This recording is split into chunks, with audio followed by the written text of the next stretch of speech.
It was a quiet morning in May 2025 in Ouagadougou when Ibrahim Traoré, 36, was having breakfast with his family at the presidential palace. The young president of Burkina Faso was reviewing the country's economic reports when his top aide Moussa Cabaret burst into the room with an alarmed expression. "Mr. President, you need to see this urgently," he said, holding out a tablet. "American President Donald Trump just made very serious statements about you in an interview on Fox News." Ibrahim frowned, picking up the tablet. On the screen, Trump appeared, gesturing excitedly as he spoke. "This Ibrahim Traoré from Burkina. Burkina something is a total failure. A little soldier who thinks he can play president. I built a billion-dollar empire when he was still playing with dolls. He should thank me for at least knowing that his country exists." Trump's words echoed through the room like a slap in the face. Ibrahim's wife, Ajara, stopped pouring coffee and glared at her husband. "How dare he?" she muttered. Ibrahim remained calm, but his eyes were steely with determination. "Call an emergency meeting in 30 minutes, he told Moussa, "and prepare the press room. We have an answer to give." As he rose from the table, Ibrahim reflected on the irony of the situation. 3 years ago, he had transformed Burkina Faso from a volatile country into one of Africa's fastest-growing economies. His social programs had lifted millions out of poverty, and his education reforms were internationally recognized. But to Trump, he was just a foot soldier from a country nobody knows. American arrogance had crossed all lines. Within 2 hours, the video of Trump's interview had gone viral on social media. Hashtags like "Just Respect Burkina Faso" and "Trump Viz" dominated Twitter. International media were racing to pick up the story, and the presidential palace in Ouagadougou was abuzz with activity. Ibrahim was in an emergency meeting with his cabinet when the first international reactions came in. "Mr. President," said Dr. Alance Ouedraogo, the foreign minister, "we have already received calls of solidarity from 15 African presidents. President Macron of France has also expressed support." "What about the African Union?" Ibrahim asked. "They issued a statement repudiating Trump's statements." Ouedraogo replied, "They are asking for an official retraction." Meanwhile, in Washington, D.C., the White House was trying to control the damage. Secretary of State Antony Blinken was in a panic. "Mr. President," he told Trump, "your statements about Burkina Faso are causing a diplomatic crisis. Ibrahim Traoré is not just any leader, he has real international credibility." Trump, known for rarely backing down from his positions, merely shrugged. "I've never heard of this guy until last week." "What's wrong with telling the truth?" "The problem," Blinken replied, "is that he governs a strategic country in the Sahel, rich in gold and uranium, and his economic numbers are impressive." In France, President Macron called an emergency meeting. "Trump's statements are unacceptable," he told his aides. Ibrahim Traoré is one of the most competent leaders of the new African generation. In Beijing, the Chinese government saw an opportunity. "If the Americans don't respect their African partners," a senior official said, "we do." At the presidential palace in Ouagadougou, Ibrahim finished his answer, a single sentence that would change everything. At 2 p.m. local time, Ibrahim Traoré entered the press room of the presidential palace. Dressed in an impeccable navy blue suit, he walked with the dignified bearing of someone who carried the burden of representing not just Burkina Faso, but all of Africa. More than 80 international journalists were present, including correspondents from CNN, the BBC, Al Jazeera, and France 24 cameras case. Heard every move as Ibrahim took his place behind the official lectern. The room was silent. "Ladies and gentlemen of the press," Ibrahim began, his calm but firm voice echoing through the room, "I've been informed of President Donald Trump's statements about me this morning. He said that I am a little soldier playing president, and that I should thank him for knowing that my country exists." Ibrahim paused dramatically, his eyes darting around the cameras. "I would like to respond to Mr. Trump with one single observation." The entire world held its breath. In Washington, Trump watched live from his White House office. In Paris, Macron interrupted his schedule. In Beijing, diplomats huddled in front of screens. Mr. Trump, Ibrahim said, looking directly into the cameras. You are proud to have built a billion-dollar empire by inheriting $400 million from your father. I built a prosperous nation by inheriting only poverty and chaos. Which of us is really the builder? The silence that followed was deafening. Journalists looked at each other, processing the devastating impact of the sentence. It was simple, elegant, and utterly lethal. Ibrahim had just laid out in a single sentence the difference between inherited privilege and earned merit. Thank you very much, Ibrahim said, and walked away from the lectern without taking any questions. In his White House office, Trump turned pale. For the first time in years, he had no answer. Ibrahim's sentence would echo around the world for hours to come. Within minutes, Ibrahim Traoré's quote became the most shared quote in the history of social media. Traoré destroys Trump reached 10 million mentions in 1 hour. On CNN, anchor Anderson Cooper commented live.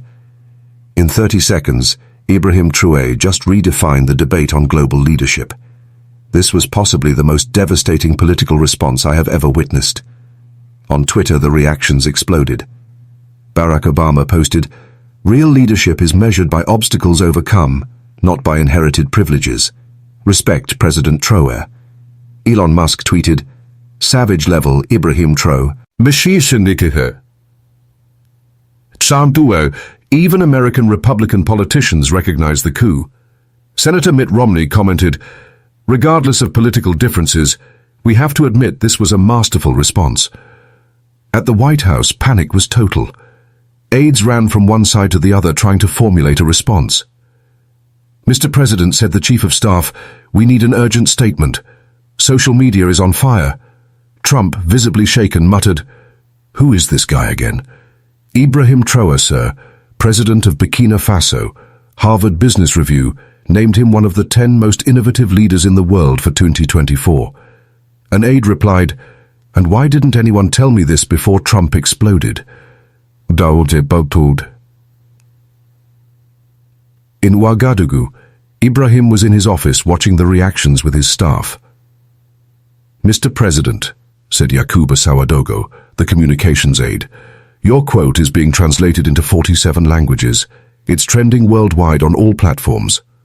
"The numbers are impressive," added Musa Cabaret. 3 billion views in the first 2 hours. Ibrahim smiled quietly. It wasn't about numbers, it was about dignity. Ajara entered the office with tea. "I'm proud of you," she said. "You defended our honor without losing your composure." "This is how you respond to bullying," Ibrahim said. "With facts, not anger." In the hours after Ibrahim's response, the global political scene began to shift. An emergency meeting was called at the African Union. 54 African countries issued a joint statement of support for the Burkina Faso president. Ibrahim Traoré spoke for all of us, declared the chairman of the AU Commission. His dignity is an honor for the entire continent. On Wall Street, something unexpected happened. Investors began researching Burkina Faso, discovering an economy growing at 12% a year, untapped gold reserves, and a young, educated population. Shares of companies with operations in the country rose 7% in a single day. Trump inadvertently gave Burkina Faso the best advertisement yet, commented a Bloomberg analyst. At the White House, Trump finally managed to formulate a response. In a feisty tweet, he wrote, "Ibrahim Traoré is a fantastic leader. Everyone knows that. I always knew Burkina Faso was an incredible country. Fake news media distorts my words." Trump's response was met with widespread mockery. "When you have to praise someone who just destroyed you," tweeted Stephen Colbert, "you've definitely lost." In Burkina Faso, celebrations took to the streets.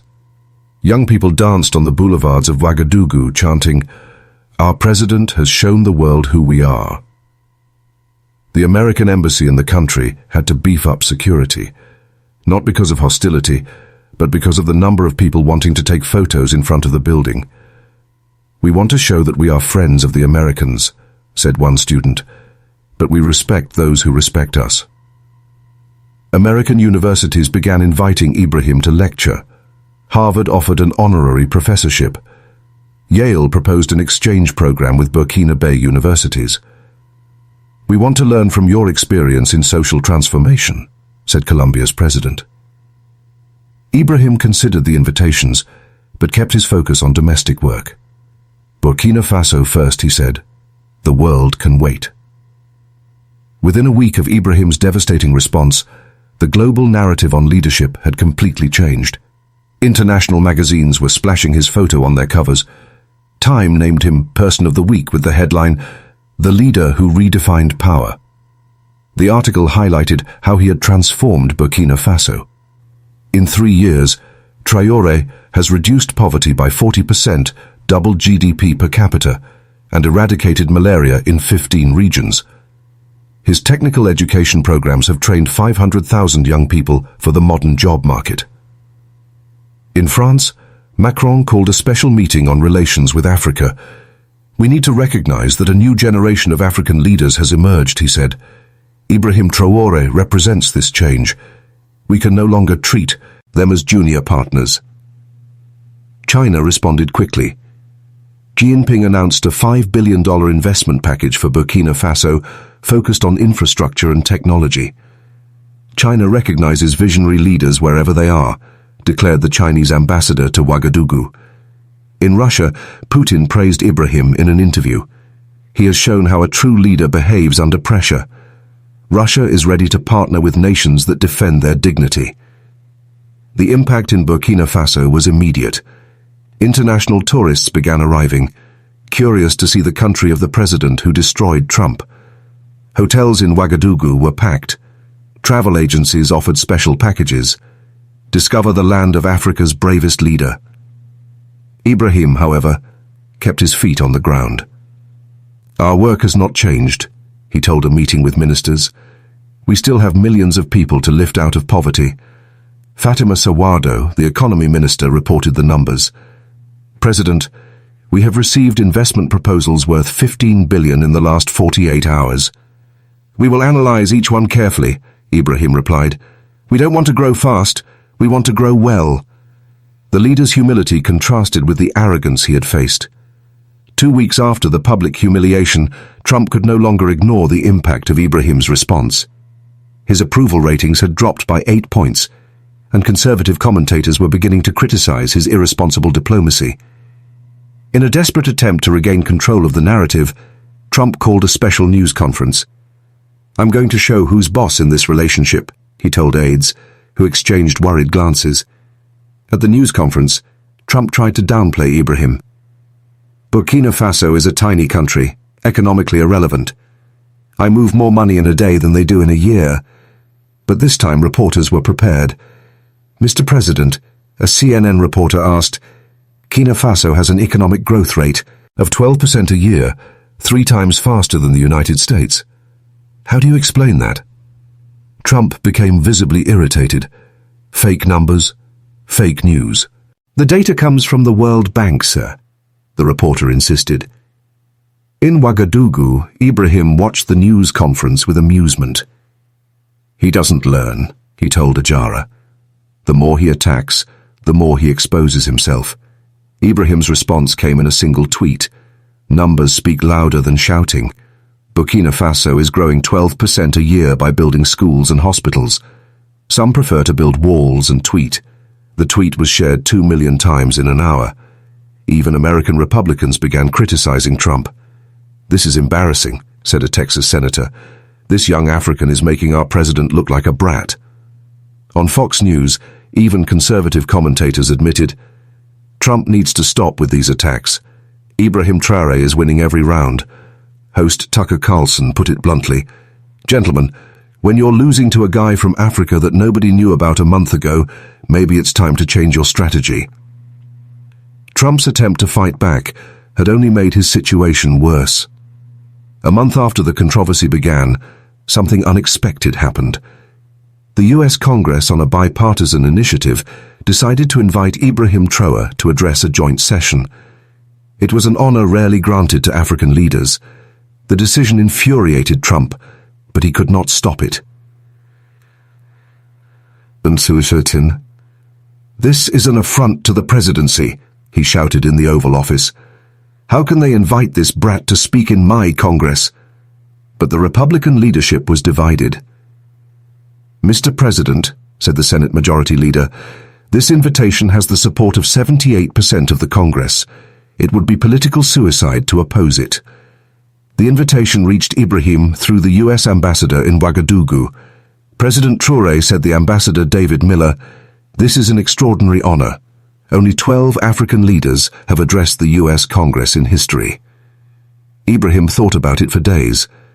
Accepting would legitimize his position as a world leader, but it would also mean leaving Burkina Faso at a crucial moment.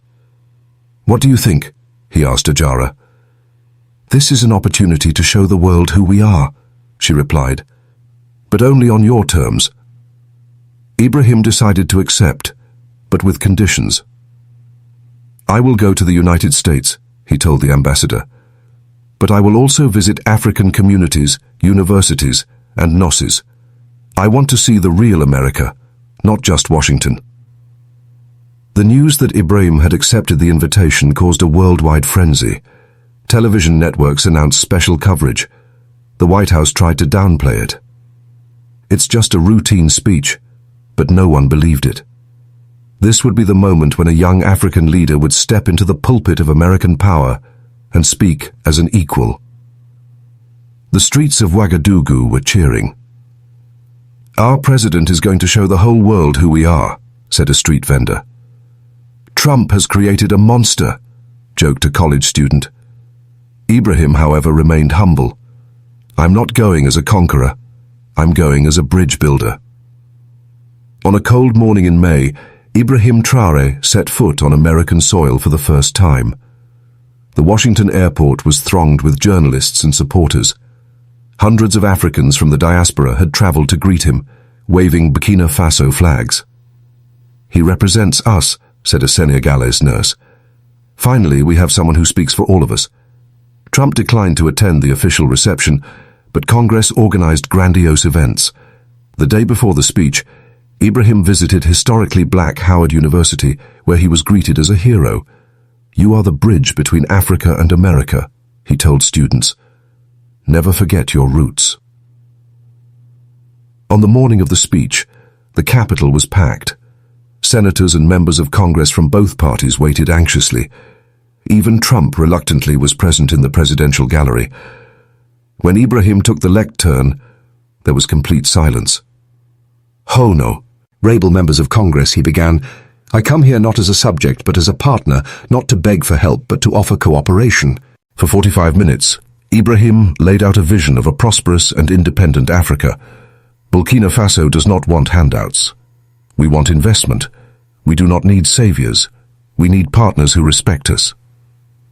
He spoke of the 2 million jobs created, the 1,200 schools built, the solar energy programs that brought electricity to remote villages. "We did this with our resources, our determination, our dignity."